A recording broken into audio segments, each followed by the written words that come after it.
Now, I got a little surprise for y'all because y'all know y'all been wanting me to do the reality TV reviews, and I ain't really been messing with the reality TV like that.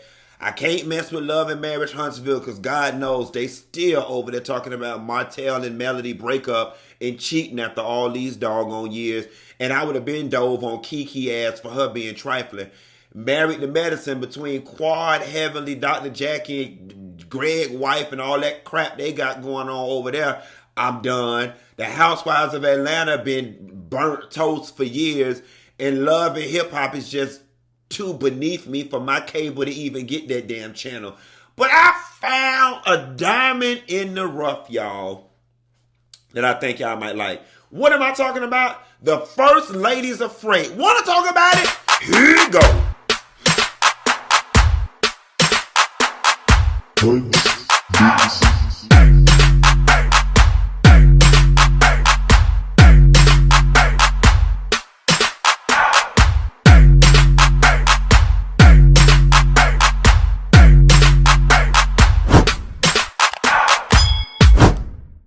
Nessa girl, now I know y'all might be looking at me sideways because y'all like, what is the First Ladies of Freight? And quiet as it's kept, I was thinking the same damn thing too. I am reality TV'd out. And I've told y'all before on my videos, this formula of 4 or 5 black women who are fabulous, who have money, who go out to eat. Somebody get in an argument at the dinner table. Then they go back to somebody's house that wasn't there and they talk about it. Then that person run back and tell them all about it. Then they fuss about it again the next time they go to dinner and rinse and repeat. That formula is so done. So I was laying in my bed, minding my business like I always do. And I saw this little clip of this pretty lady getting out of this truck. And she was slamming the door and she was saying something or another that I really didn't want to hear. And then she slammed the door and was like, we're the First Ladies of Freight. And I'm thinking to myself, okay, I mean, this could be cute, but here we go again. Married to Medicine, 5 ladies of medicine, 5 ladies of hip hop, 5 ladies of basketball, 5 ladies of divorce. Now we got 5 ladies of trucking. So I was like, whatever, girl. You know, all you is a bitch that own the truck that want to be on TV doing the same that everybody else doing. But I was pleasantly surprised. So I was on YouTube, y'all. You can find this show on YouTube. And it, somehow or another, you know, this Apple stuff be listening to you talk or going through your browser history. And so it came up in my YouTube and I looked down. It was a short watch and I said, let me watch it. And y'all, I am pleasantly surprised and I'm excited to tell y'all that the First Ladies of Freight is a break from the norm. So let me tell y'all about it a little bit. It starts out with this pretty lady. First of all, I think the bitch lying because she talking about she been in trucking for 20 damn years and the bitch looked 23. Nevertheless, it starts out with this woman named Casey. Beautiful woman who's been in trucking for over 20 years. And listen, it has your proverbial reality TV plot, which is I'm going to try to get together a group of ladies to do something. All right. And then in this instance, they're trying to get together to do a trucking expo for women, black women in particular, to get women involved in the trucking agency. Now, in the trucking business. Now, here is what I like about this show and what makes this show different. Is that, number one, you see the ladies of the show living the lifestyle, but you also can clearly, definitively see with your eyes where they got the money from. That's number one. Number two, these ladies are not imposters. You look at the TV and you actually see these hoes work. All right. You actually see them sitting down in their businesses talking about what the hell they do, using the verbiage, talking about multiple contacts that they have in common. It's like, okay. And the third thing that I like the most about this is that This is truly aspirational. And not aspirational in the sense that, ooh, she got fancy clothes like Marlo Hampton and I want to be dressed. Aspirational like, when this go off, let me go sign my ass up for a CDL class so I can drive trucks. And that's the other thing. Built into this show is a QR code. People can click the QR code to find out more about getting into the business. And I said, you know what? Whoever created this show, they're on the brink of something. This is interactive and innovative TV. See, oftentimes when we watch TV, we're just being advertised to, to go buy a product. But this is literally like, if you like what you see, stop what you're doing, click this code, let me show you how to get in on what you're watching. And that's why I like this show a lot. So it starts off with a woman named Casey. She's like the nucleus of the group. She's the Kyle Richards character, the Nene Leakes character, the Shawnee O'Neal character. She's the main person who's responsible for bringing all the girls together who don't really know each other. And they're trying to put together a trucking expo. Now, Casey, she is living the life. And again, like I said, what I like about it is it's a soft flex, right? It's not like, look at my Bentley, look at my red bottoms, look at my jewelry. It's like, no, look at me do my life, and I just happen to be driving a lime green Lamborghini. All right, now the bitch did on the first episode go to the shoe store and buy her son 9 pair of shoes, Nikes, the little fancy Nikes and shit the kids be wearing for $3,000. Now his ass need to go get a damn job, okay? Because it ain't no damn reason why no one child should be getting $3,000 worth of shoes in one fell swoop. But you know what? That's the hope and the dream of the slave. Because once upon a time, baby, we didn't have no shoes and we had to wear potato sacks.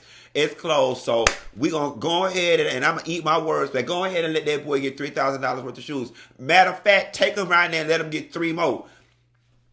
Casey got multiple homes, and I was surprised to find out she lived down here at Williams Island at Miami. Now, a bitch like me can't never get enough of rich friends, honey. I love to go out to eat and slap 5 and sit up in another rich bitch shit and eat up their food and suck up their air. So somehow or another, I'm finna find this hoe and try to go around her house and see what all the fuck going on over there and see if I can get me some of this trucking money. I mean, now my gay ass ain't gonna drive it. I damn sure ain't finna get up under there, change no tire or nothing like that. But I could go around there and greet the people and pass out some tickets or go shopping with the bitch and try to get me some damn shoes. You know that one bitch that always try to go shopping with you and act modest, and then the rich be like, you want something? Nah, girl, I'm fine. Just get something. Then you pick up 6 things because they got it. I could be that person. I could do that real good. So anyway, Casey is on there, but I'm going to tell y'all who surprised me and who is my favorite character on the show. There is a woman by the name of Sheila Michelle. Now, Sheila lives in Atlanta, and Sheila owns a laboratory where you do drug testing, kind of like Quest or LabCorp. Sheila is my favorite, and she looks like Shanti Moore. She's a real beautiful woman. She grew up in Atlanta, grew up in foster homes. I mean, and she has a story. And see, that's the other thing that I like about this show a lot. These women are not just coming in being rich and fabulous and dumb and married to money. It's like they have a story and they are exploring these women's story and what drove them to do what it is they're doing. Now, Sheila had a teenage son that ended up getting killed in the streets due to drug and gang violence in Atlanta, and she goes on to share that her son had $152 in his pocket in a pack of cigarettes, and he could have got that from his mama. And so because something with his death was relatively, drug and gang related, she decided that she wanted to start a lab situation to do drug testing. Great. And she was saying it was her son's death and his legacy and his memory which keeps her going. Now, Sheila don't drive trucks. And see, this is another thing that I love, because I always said that this is what Married to Medicine needs to do. Of the 4 ladies that they introduce us to, 3 of them are in the trucking business. Sheila is not directly into the trucking business per se, with owning trucks and driving trucks and changing oil and fucking men's at the truck stop because you know that's what they be doing and fucking them nasty prostitutes. I don't give a damn. That's what all truck drivers do. If your man is a truck driver, you better make his ass go get a health screening every time he come home. He be on the road 3 weeks and home 1. You think he ain't hunching them lot lizards?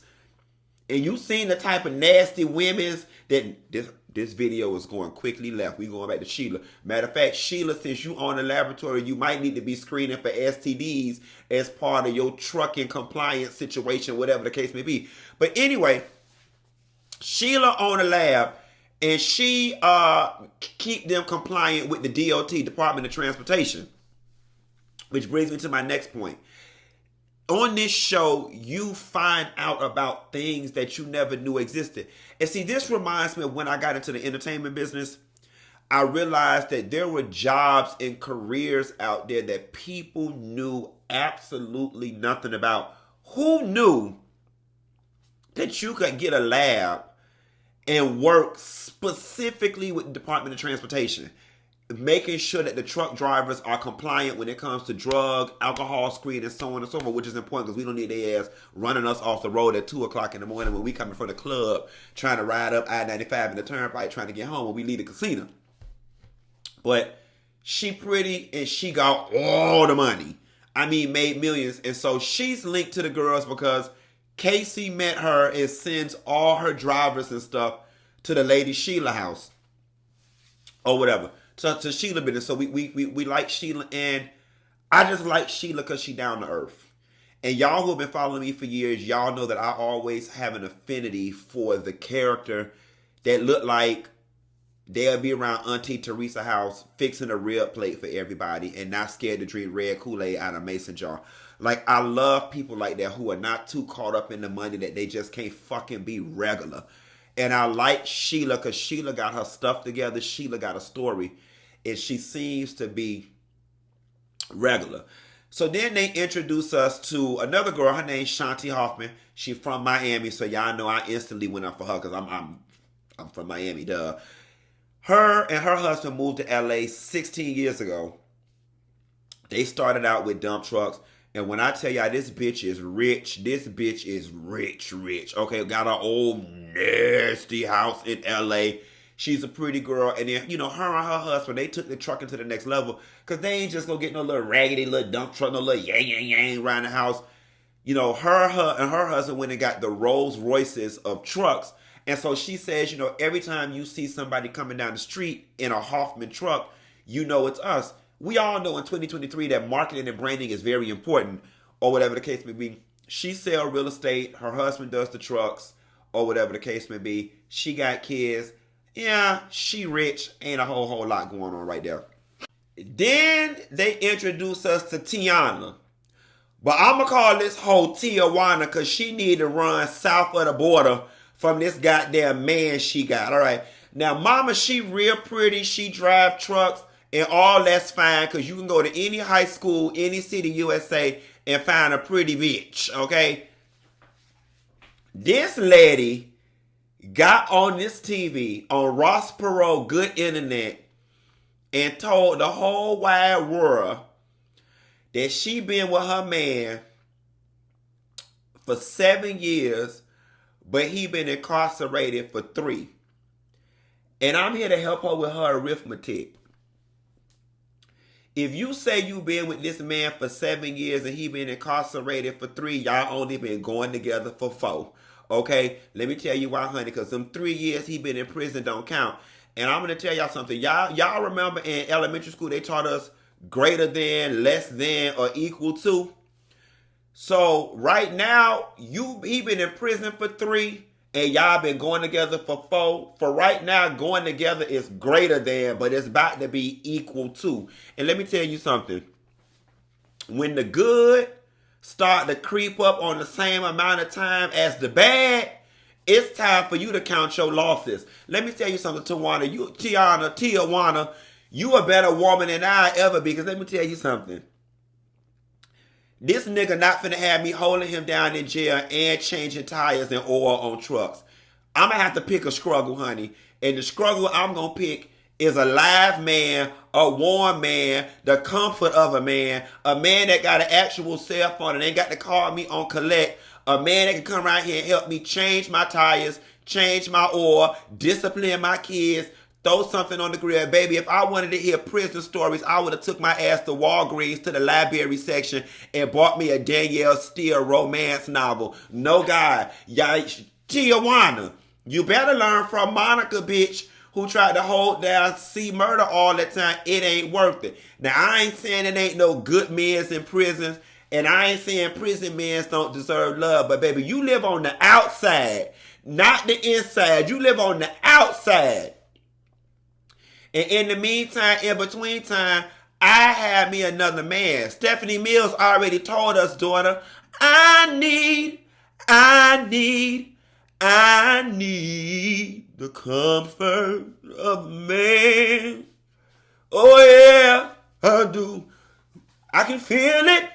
Shit, I feel it all between my legs and my butt, honey. Woo! And my man live in another city, and I'm about to break up with his ass because he too damn far, and yours in jail. At least I can go hop me a Delta flight like I'm about to do at 2 o'clock. Go around there, see his ass, or whatever the case may be. You got to hop a security clearance or hop a gate. Girl, y'all, these newfangled women, I don't know what to tell you. Anyway, this ain't about this lady and her relationship. We gonna let her be crazy, but like I said, I'd be damned if I be changing oil, changing tires, and holding down a man in prison. But that's her business. Hopefully he buried a whole bunch of drug money somewhere, so when she get out, it'll all be worth it. Now, Tiana ain't told us what the man in prison for, and but she did mention that she on the case too. So maybe Tiana got a hold on so he don't snitch on her ass and have her ass locked up in the Shawshank Redemption. Anyway, Casey finally I only watch episodes 1 through 4 so far, y'all. The episodes come out every Wednesday, I believe, and I think it's 6 episodes out already. It's a quick watch. It's fun. If I had to say it lacked anything, it lacks the drama. It lacks all that he say, she say, and being on the verge about to slap somebody. It lacks scandal. But what feels good about that is that when I'm watching it, I don't know if I told y'all, my favorite genre of television and movies is documentaries. I love to learn. So while I'm watching these ladies, I'm sitting here like this because it's one thing to watch shows where people just come in rich and it's like, oh, they married rich, or like the Real Housewives of Beverly Hills. We ain't got no idea where them bitches' money come from. And it leaves you feeling like this will never be me. But what I like about the First Ladies of Freight is if you simply pay attention, you could be like one of these ladies. So it has me like this. It has me like, okay. And so there's a reverberating theme already. For those of y'all trying to break into a business, I've already ascertained that the quickest way to get into the trucking business is to start with dump trucks. I don't know if those are the cheapest trucks or dump work is plentiful, but you'll hear the reverberating theme about dump trucks. You learn a lot about government contracting. Casey, the main lady, she is a government contractor. She's African American and she's a woman. Because of all these different things, that gives her, what's the word I want to look for? Not preference, but it gives her affirmative action basically with the government because she's a minority and they have to allocate X amount of contracts. And so she's just making a shitload of money sitting on her ass looking pretty because the government contracts is like Section 8, baby. Rather than people tear up your house or not, every damn month, you know that money coming in on time. And speaking of Section 8, Shanti Hoffman, her and her husband do trucking and real estate. So again, it's just good to see a show where you can sit here and be entertained and watch these ladies actually boss up and not bitches with fake clothing boutiques and fake clothing lines and fake restaurants or whatever the case may be. So look, I'm going to put the link down at the bottom of this video for the first 4 shows. Y'all, I'm going to stick with this one because it's fun. It's off the beaten path. It can be the Funky Bunch's own little thing. it relieves us of all that stress and drama from some of those other damn shows. And we learning something. Quiet as it's kept, she's Casey's giving you'll see on there, she got a program for you to start a turnkey trucking business for anybody who's interested in it. And I got a few nickels put up under a sock somewhere. I just might could y'all imagine my gay ass out there trying to drive a truck? Back up, bitch! I can't even motherfucking see. Bitch, I can't drive no ice cream truck, yet alone no semi truck. And I'm right here talking about Tiana. You want Tiana? You more man than I ever be, because at least you can change tires. And I can change oil and change tires on a Corolla or a Camry or a family van. But I ain't trying to mess with no big semi. Although I will say this, ladies. For those of y'all who don't mind landing low and spreading wide, they say truck driver men make real good money, bitch. All right? And they say you got to position yourself. See, Ruth was chosen in the Bible, but what the Bible don't tell and what y'all pastor don't tell y'all is that Ruth actually positioned herself to be found, honey. You better position yourself to be found at one of them truck stops or one of them speedway gas stations off the side of the interstate, because that's where them men's at with them good jobs. And see, if you anything like me, you don't even half want to be bothered with no nigga no way. I always told God, send me a truck driver, man. I want a man that's here for 1 week and gone for 3, so he ain't fucking bothering me. Okay, I can fake it for that 1 week just as long as when he here for that 1 week, he taking me out to eat, we going shopping, he leaving something on the counter for the mortgage. You know, just real footloose and fancy free. I wouldn't give a damn if that nigga had a whole other family in Nebraska. That's between him and Katie Couric. That ain't got nothing to do with. Let me get off the line, because this video just completely going left and I ain't had my coffee yet. Y'all be sure to check out First Ladies of Freight if you're looking for something refreshing outside of the norm. Be sure to like and subscribe, and I'll call y'all Need to Find a Man, Wide Bite, Lot Lizard Ass Holes later. Bye.